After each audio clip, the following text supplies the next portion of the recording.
Tala Fou i le nei foi vaenga o Tala Fou mai le siu fonga le laumua i Wellington. Ua whautua ina i le pulenga o le aio Dunedin i a tangata i Pitonuu e au fiai West Harbour ma le Otago Peninsula mai le Rotary Park e o atu i Portobello ina i a taumawhai e whaasao le sua vai. O whapea fwoi o na tau whaasoa ina le sua vai tau mawha mo isi vaenga e ai i Outram ma Waikuiti e au fiai Karitani ma Hawkesbury. E le ngata i lea, ai o whautua ina fwoi tangata no nofo i West Harbour ma Ravensburn anga iane i Deborah Bay ina i a whaapuna mua le sua vai a o le i whaau ngā ina. Wa iei fwoi ni ta awale vai o whaau ngā ina e deliver tu ai le sua vai tau mawha mo isi vaenga o lo mo o mia ai le sua vai le nei taimi.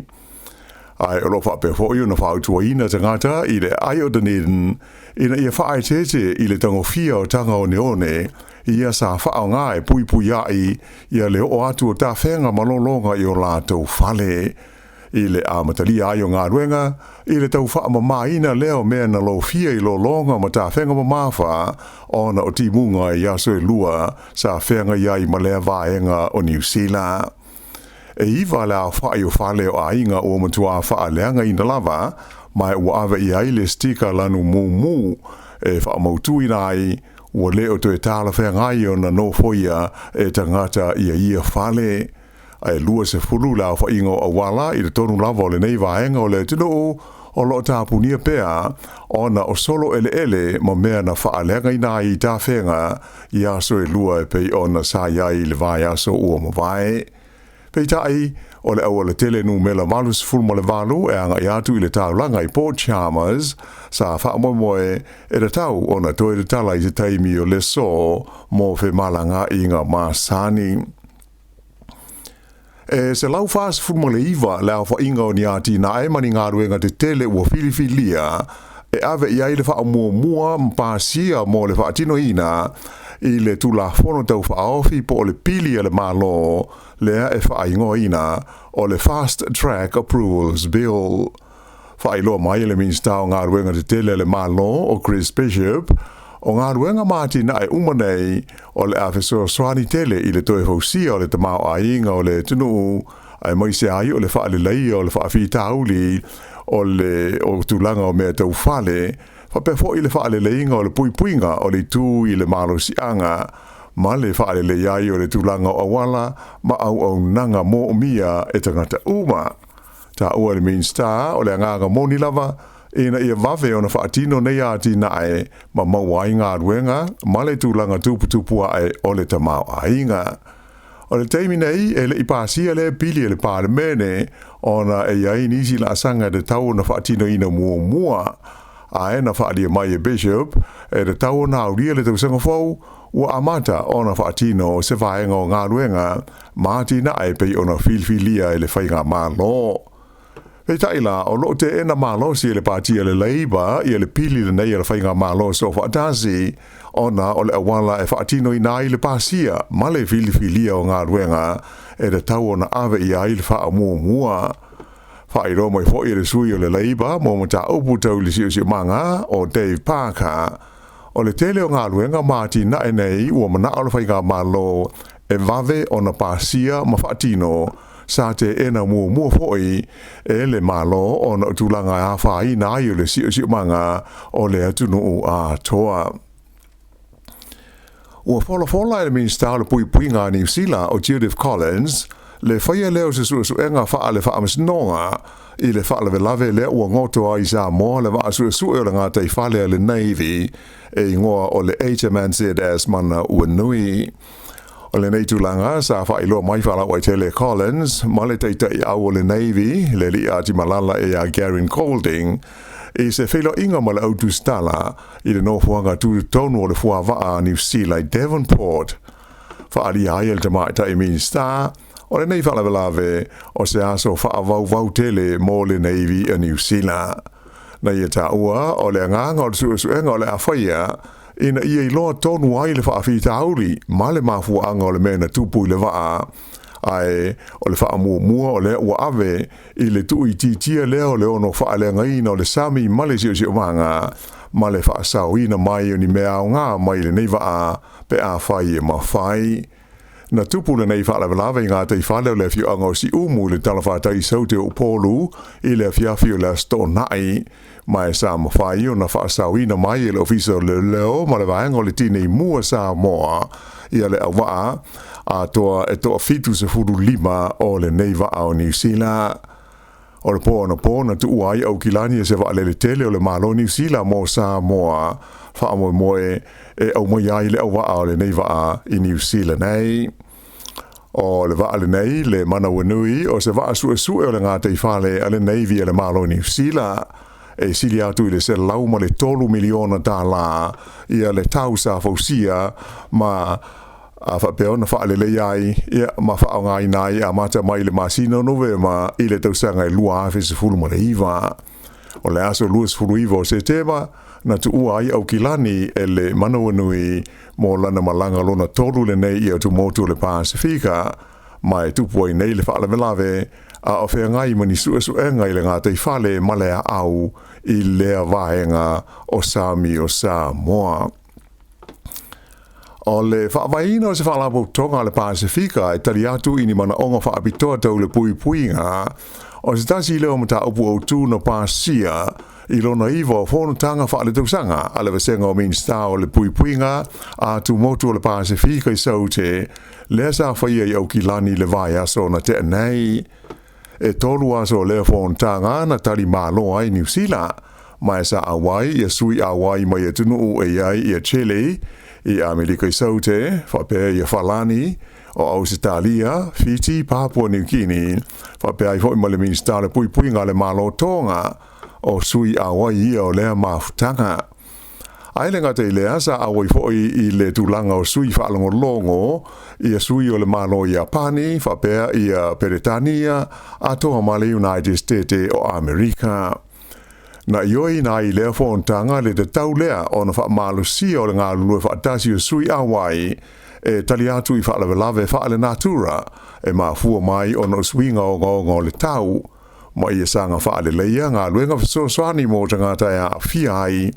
ailenga te lea na ioi na fo i lea whono le te tau o na mata i tuina le lei o winga sori tu la whono lo whaia pēi o ngā Sami o le Pasifika i le whaangota ina whaana nā lea o ia maisi a la manuia ai maise o le whaavea ia o waila au whaasaina i le wā o mālo. Whailo mai le minsta le puipuinga le mālo New Zealand ia Judith Collins e se whuruma le fitu lau whainga o ni fuafuanga whaatatitia na Pasia ma ioi na i le whono mai o le a awai ma a fia umai vai ngā au a sui awai se ia vanga na ai le mālo Chile i le whaatino ina o ia poro kalame uma. Whailo mai e leo e whape tolu tangata na mali liu i le whaalawe lave lea na la vea aise ta vale le tu mālo Marlborough i le pō le stonai. Ta ua e leo o le nei whaalawe lave na pa ua i le waitafe o le Tua Marina River ia se ta vale pe tusa o le kuata i le lua i le wawea o le sosa. E to lua tangata sa mawhai o na whaasauina mai ai a e to luisi na whato a maua ia o la te utino maliu i le tono le tamale i na ua sisia i lunga mai le waitafe i le awa uli o le sa ananafi. E lima tesi ma le fitu le malosi o le mafui e lea nanga lulu ai le pito i lunga o le motu i saute ma le vaenga i lalo le motu i mātua New Zealand i le tai ao le sa whaelo mai e le vaenga o suenga tau mafui e le Geonet e whapea na o ngā te tonu le nei mafui e pe tusa o le 2.5 kilomita i sifo le lau mua Wellingtone i le loloto e tusa ma le 2.5 kilomita i le manawa o le ele i le 8 minute te ai le tūnai 5 i le tai ao le sana nafi. Whaelo mai e le ofisa e pulea ngā luenga i taimi o whaalavelai whaafosei a Wellingtone e le i aise ngaru lolo po o se tsunami na mafua mai ai i lea mafui e.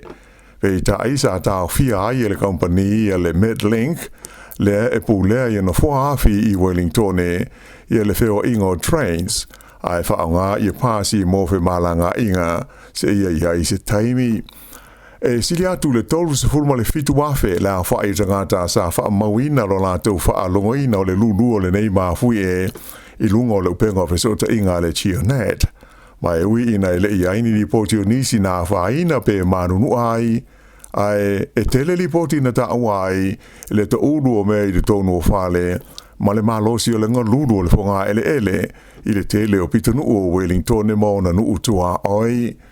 Ai o le te ora sfultasi le po le sa na po na wha maui nai fo i leisi ma fui e sa o ngā te tonu i le Wairarapa. O le ma fui e o pito lata mai lea o lulu i nai Wellington e maona nu utua oi. Ai maisi o le vai nu i le Cook Strait e wha tesi ma le valu le malosi o le ma fui e sa wha maui nai le so lima o kuso. Ai lima le malosi o leisi ma fui e le so lua teruai le sa o ngā te tonu i ma tusa sa o le nu o seden.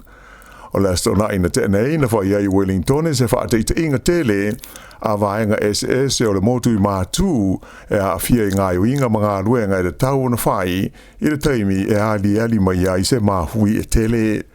Whaali ai la e le pulinu o loa hati a Campbellberry o le tula i mai o le nei mahui e o se wha manatu tā ua lea ina ia te pena ma sao ni uni tangata uma i taimi ono tū lai mai ai ni wha lave wha fuose i wha penei. Sa whautua ina foi i te ngata ua whaalanga ina o lātou whale i te tono o loa hat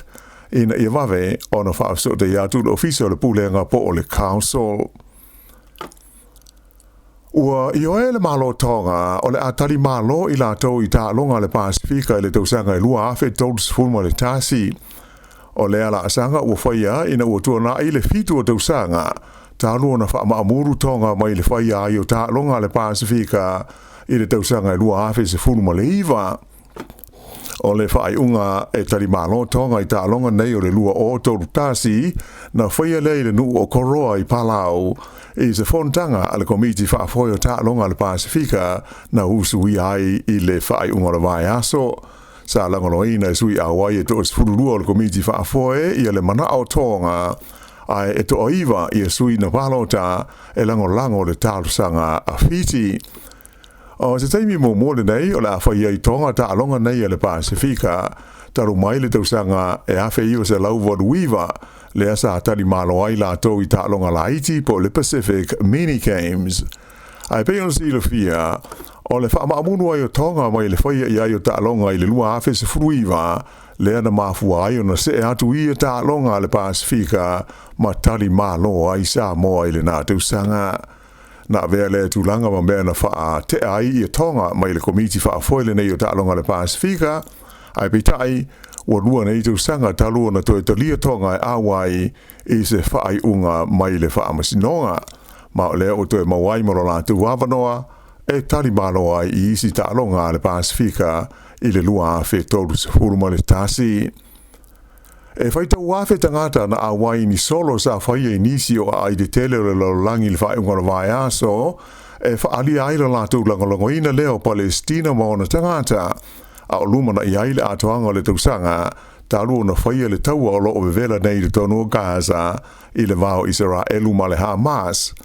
O tunu una li potia mo ia solo i le stona ina tenei, e o fi ai pele tānia, falani, a felika i saute, fa pea ai alani ma sui zelani.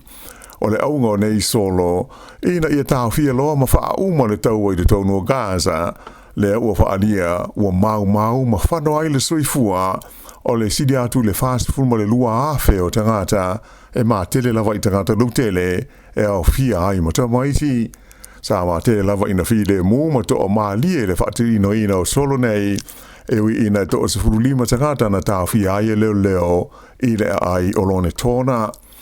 E te le sauninga o lo whatirino inai i atunu o laulangi le so fitu le nei o kitopa wa atoa le i ai le tasi o le tausanga talu o na os whaia le Hamas i a Israelu ma mafua mai ai le taua le nei i Gaza.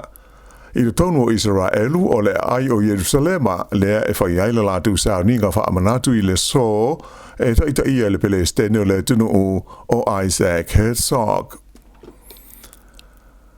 Ele tamusanga la kapi fa itu ma loa New Zealand po ole NBC le o fa amuta e Taranaki le o mia le Tasman o le tonita le Ranfurly Shield ina o manu ma loa le la ta alonga sa fa ye Nelson na nafi le sa o ayo le ta alonga pe ona New Zealand mo mai mo yai fa sfulu Taranaki le lus fruiva Tasman ia ma o se ia i male te tale o tolu vai aso o umia Tasman o no winga o le a mau nei Taranaki le telta mo aso malo lo le tau ma whanawhana se ia ria fo i le tau sanga a sau. Ai o le malo ai o Taranaki i le ta longa ua tūlanga lua ai la tau i le whaaso longa au i le tau sanga le nei o le NPC mai o wha mau ni ai o le a ta alo i a Taranaki ma le au o le Waikato i leisi quarter final o le ta amilu sanga. O isi ta alonga i le vaenga leo le quarter final e ta alo ai le Liona Wellington leo o lo tūlanga mua le teimi nei ma le aua Counties Manukau o le aua le Bay of Plenty e ta alo ma le Hawke's Bay a Tasman e ta alo ma le aua le tūmalo Canterbury. O le tūla e lua i leo o uli nei o le a whailo mai ai i le lisi o tamata alo o Filifilia mo le malanga le Olpeleki New Zealand mo ta alonga e whaia i Japani ma Europa i le whai unga le tausanga. E tele i a manatu malangona o le au whaasara lau o whaalia i le au e te tau ma le te tau o na Filifilia. Ai o le a whaato ai loa i leo o uli nei le lisi o la tau e malanga. E mo mua o na whea i Japani e le Olpeleki mo se ta alonga whaita wina ma le aua a Japani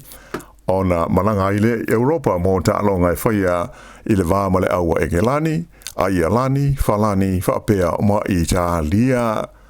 I la kapiliki ua toe manu malo ho i le aua le Penrith Panthers i le siampini o le tamisanga o le NRL i le neitusanga ina ua malo i le lasu ngā fusi ma le aua le Storm o Melepone ano po. O aio le ta alonga se fulma le wha le Panthers i le ono le Storm. O lona wha i le nei o te usanga so o siampini pe le Panthers i le NRL. Mai o whaali ai, o se tasi le nei o au o pito le lei ua tūla i mai le tamisanga o la kapiliki a Ausitalia i le tonu o le ono se furu tausanga ua mawai atu nei. I tu unga wa whai la sawa le lolorangi o wa whai la mai pe le tānia e ngo o le Ineos Britannia le o le a tau wā ma le wa whai la New Zealand le Team New Zealand mo le ipu le America's Cup ina ua manu malola tau i tu unga mo le ipu le Louis Vuitton Cup i le whai unga le vai aso na tenei i le sa ilingo se waa e tau wā ma le Team New Zealand mo le ipu o tū. O le asos futoru o hitopa tai mi tātou i New Zealand e amata i tu unga nei i le ai o Basilo nei se pānia. Whai loa mai le Team New Zealand o le o sauni ma tā pena i lātou a toa mo lo lātou waa mo lea wha moe moe. I o le whai unga na nāle nei vaenga o Tala Fou.